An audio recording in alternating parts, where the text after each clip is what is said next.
Hello there, and welcome to the video. So let's talk about economic isolation, one of the most covert yet devastating ways a narcissist can financially abuse you. This tactic goes beyond just controlling your money, it's about cutting you off from any financial help or support from others. Please understand, if like myself you've been born into a heavily infiltrated family, there may not be another reality that you know apart from relying on them, not only for identity, purpose and knowledge of right and wrong, but also, as per the topic of this video, for finance. However, as you develop and become an adult and subject yourself to this media exposing narcissistic family dynamics, it's crucial to recognize that there are other ways.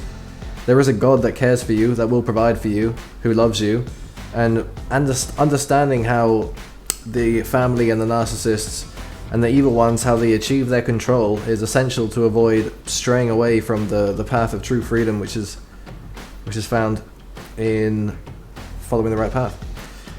The narcissists often start by spreading false information about your financial behavior.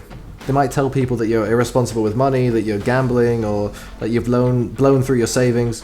For me, my family always told the world that I couldn't manage money well, and I began to believe them. I had no other frame of reference, nobody told me otherwise, and everyone in my world just confirmed this belief because it supported the structure of financial dependency, which is the goal and motivation of the narcissist, which the familial unit is in worship of, which is basically the self, the human self, the religion of the devil.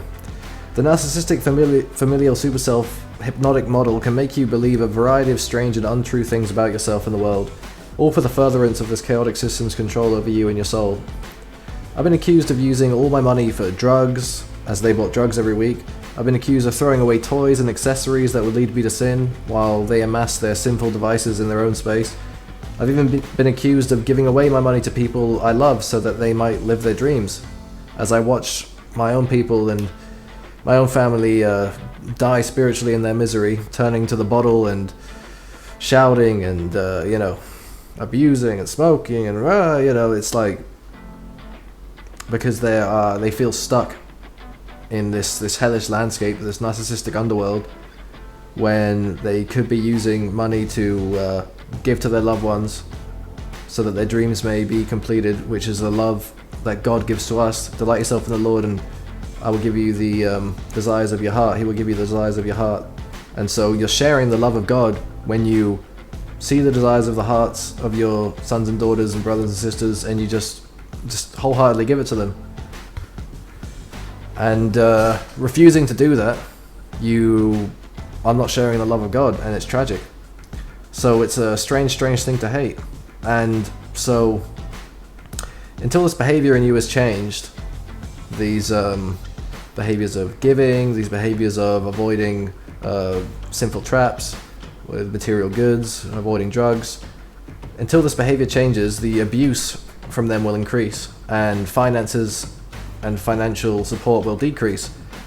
You'll be strained and compressed in order to conform to their system, to the hellish underworld of the narcissist, the self-worshipper, the one who won't share in the promise of the kingdom of God. This smear campaign is designed to destroy your reputation so thoroughly that when you actually need financial help, that you're on the street or you need medical bills or something, no one's willing to step in. By doing this, the narcissist effectively prevents you from accessing any kind of financial support, whether it's borrowing money from a friend or getting help from a family. They've poisoned the well so that others are hesitant to trust you. This leaves you increasingly dependent on the narcissist for your financial needs, and that's exactly what they want, complete control. The more they can isolate you economically, the more you have to rely on them, making it even harder to break free from their grasp. But it doesn't stop there. They'll also work to convince you that you're incapable of managing your own finances through constant criticism and undermining your financial decisions. They'll make you doubt your abilities, reinforcing the idea that you need them to survive. In the long run, this economic isolation can be incredibly damaging. It can lead to financial ruin, with no resource or support left to recover. And that's the ultimate goal for the narcissist, to keep you trapped, dependent, and under their control. So if you can recognize these signs, it's crucial to seek help and start taking steps to regain your financial independence, because there is help out there. I had to do 9 months in the street, 3 months in the hospital, a month in a foreign country to finally pick myself back up again, and only through the help of strange people that I never thought such beautiful help would come from, because I never was out there to possibly receive it or to ask for it. There are so many good people out there, and they come in all shapes, sizes, and you don't have to stick into a horrible system that is abusive and violatory. There is another way. Going pure and full homelessness is a way, but for me it kind of led to the same. It's kind of like the inverse. It's like the anti-narcissistic route. It's kind of like you're still in that narcissistic narrative, but you've just gone into the inverse, and so you are, taking pride in your lack, and you're using that as like a set piece to get sympathy and supply, and in the end it's no good. So I don't think inverse homelessness, at least if you're quite susceptible or quite ignorant, going into actually having financial independence, is the best way. I think a middle ground is the best way, where you have some kind of job, you have some kind of incomes, and you can just slowly allow those institutions to separate you from the familial one. And then once you're separated from the familial one, and you know actually how to survive outside of it, then you can possibly decide some kind of homelessness, if that's the way to go, some kind of travels. I think also that this is the reason why financial independence is such a big word. It's such a big thing that everybody would like, because wow, it really can set you free a lot. However, even being a slave for like 20-30 days a month in order to have this financial independence is worth it to begin with. Like, even Jacob had to be a slave for 7 years to get his wife, 14 years, and then go into the promised land. So I don't think we should be afraid of doing these menial jobs in order to get money, and propping up a country that is ultimately not the best country in the whole world. I mean, none are. However, there are mercies and glories in a lot of countries. In Britain, the NHS and just they have this intrinsic charity in them, which I just love so much. I would work myself to the bone to pay taxes in the UK, because they just treated me so well in hospital. There's so much charity there, and that's something I want to give back to. In Spain as well, there is a huge focus in Jesus. Around the town that I live, there's just Jesus all over the place, with the cross and bleeding here and on here. And even though they can be quite brutal, the sun can be quite brutal, and the people can be quite brutal, and the debts can get quite high. In the end, it is a nice system, and I enjoy giving to it. However, sorry, that's the microphone.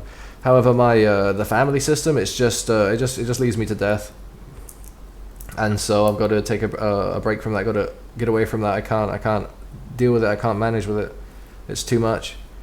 The narcissism that's present in countries, it's there, but even though the family is an institution of God, and so you have some protection, the institutions that are in the nations are quite protective and quite good. And in the end, you're kind of just left alone and not really bothered that much.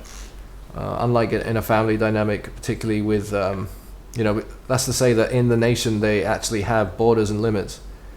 They have, what do they call them in the narcissistic spheres? Borders, right? Yeah, if you have your borders. Anyway,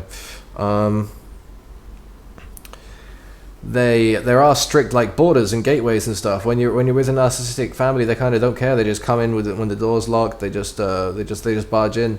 And sure, if you get involved with crime and you get, or even false allegations, and you get taken into the Justice Institute, that's kind of like they're bursting in and taking away your borders. But if you keep your nose clean, and when the allegations come that are false, you just keep calm and fight them accordingly. In the end, it's going to work out fine for you, because God is your witness, and God is the one that will protect you and take you out of it. So that's a bit of information right there. So thank you for watching. If this video resonated with you, don't forget to like, comment, and subscribe for more insights on breaking free from narcissistic abuse. Remember, you deserve financial freedom and independence. And until next time, take care.